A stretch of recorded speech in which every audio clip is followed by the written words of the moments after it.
Children's birthdays are one to remember for parents, but for Kristen Twidwell, the memory of her son's 8th birthday is fuzzy. In April of 2021, she suffered a cardiac arrest at just 39 years old.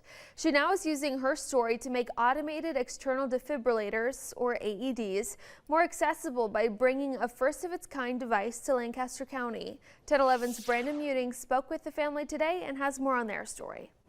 Madison, from her daughter calling 911 to the Hickman Fire Department sending a shock through an AED, the response time took about 10 minutes. And that's why Kristen is here today. Now she's pushing for an AED device that is stored outside, making it easier to access. And today, Kristen and the Hickman community unveiled a new AED today, the first of its kind to Lancaster County.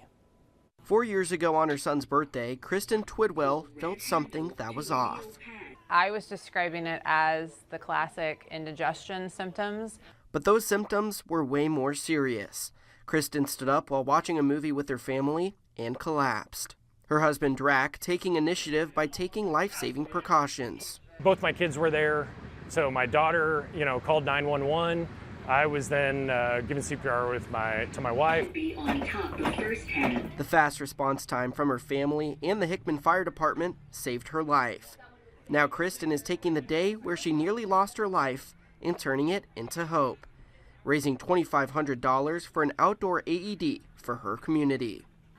We know that cardiac arrest survival outside of the hospital is very poor, and every minute you're away from an AED, the lower that survival goes down. Technically, 10 minutes without an AED, I had a 10% chance of surviving. Now the new device sits at Hickman City Park between the baseball fields and the playground. And despite the traumatic event, the family works to inform other communities about the importance of intervention. This AED is a little different than the ones you normally see. This one requires an access code, which is given by the 911 dispatcher. Once you begin using it, it automatically calls emergency services to the location.